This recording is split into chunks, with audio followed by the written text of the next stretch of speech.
do believe one of the key things we need to discover how to integrate in truly walking the spiritual path is how to transition from a life that is governed by doing and instead to a life that is inspired by being. I think the key thing to really grasp is that there is only one being in the universe. There is only one self. And therefore, in my reality at least, there can only really be one purpose. And that is to experience and express that one self.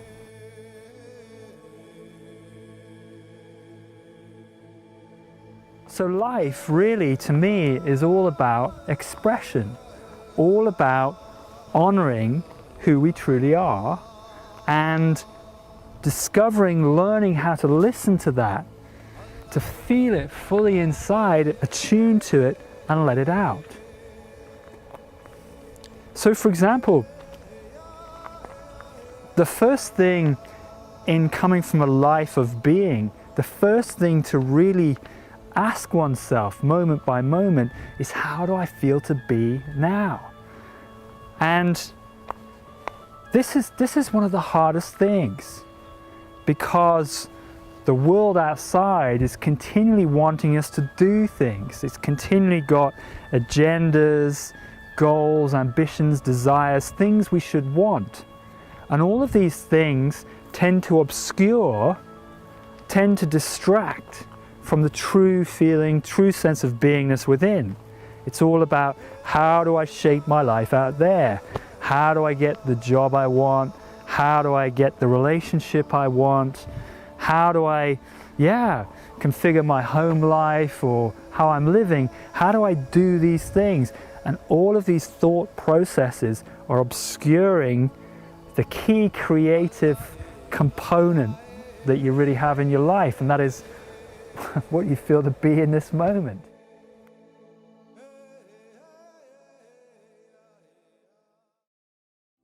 If I can truly sit with myself and what I'm feeling to be, and honor that, then I'm going to start infusing energy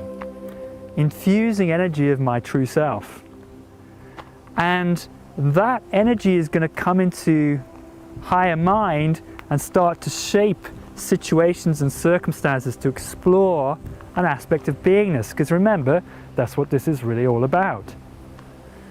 And then as that happens, it's going to start moving, that energy is going to start moving into the field around us. And by the law of attraction, it's going to start drawing people, circumstances, situations, and events to us. And then we have this incredible mirror, the mirror that is taking place all around us. And it's really crucial at this point to understand exactly what the mirror is saying, because in the mirror it's going to show you one of two things, and mostly both things. It's going to show you gifts of beingness that are wanting to be unveiled, that are as yet undiscovered and wanting to really come through, and it's going to show you where you get distorted, where you close down, where you're going to get tight. And so your consciousness is creating these kinds of events and circumstances. Then the invitation is to observe then, well, what am I actually creating in the mirror? So the energy comes into the field, starts to shape these circumstances and events, and then I'm invited to look and feel my distortion, whatever it is that's coming up. Let's say, for example, a classic thing is, in the spiritual circles that I've noticed, is the feeling of lack of support, lack of material support. And that, of course, relates to a lack of divine support in general, really, or we may feel that. So the key is to ask, well, where did this neediness, where did this desire, where did this sense of lack really come from? Maybe it came from my childhood. Maybe I didn't feel I was properly supported in my endeavors, in my creative ability. Maybe the world wasn't really supporting me in that, or didn't feel like it was. And so I got tight and I took on this idea, this notion, this conditioning that the world really is not a very friendly place and it doesn't provide exactly what we really need to be us. And so maybe we took on this idea, this conditioning, and this built up a consciousness within what some might call a kind of poverty consciousness, that there is not enough. So we might have built this inside. And sure enough, that's what the mirror creates. But rather than then trying to manifest support intentionally by focusing on it and saying, this is what I really want in life, because that's really just an intellectual bubble that is sure to burst at some point. Instead of doing that, the key is to explore this sense of lack. What does that do to you inside? What do you feel about that?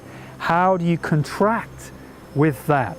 And instead of contracting, to really sit in it, feel it, expand into it, and discover that the nothingness that is there is actually, it's awesomely okay. And that I can be absolutely awesomely okay in that nothingness. And if I can do that, then I'm going to touch the void.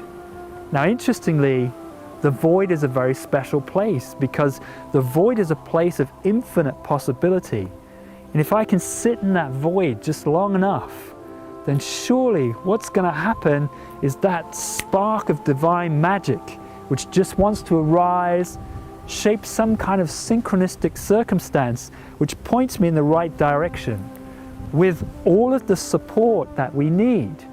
And the events and circumstances are then going to start to shape. Then we discover nothingness is everythingness. And our beingness then expands into this void and we express out of it. And it's the very expression that then puts energy into the field, which then starts to shape these new positive circumstances.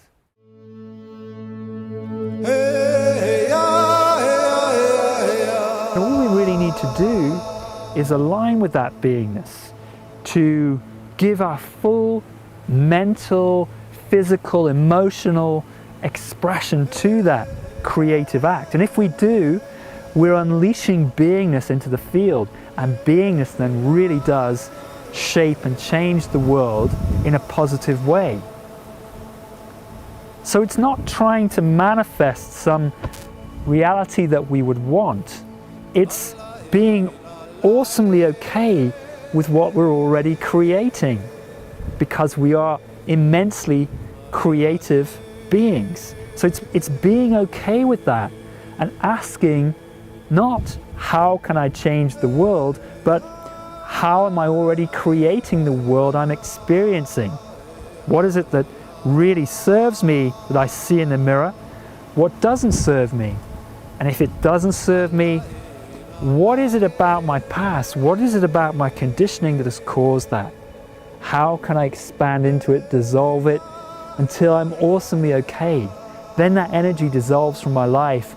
I'm left then with a blank canvas. The blank canvas that has infinite possibility. And then anything can happen. And it's just a question of aligning with what then wants to take place. To me, this is what be the change really means. It's how beingness is the change. That's what I believe what we really need to discover.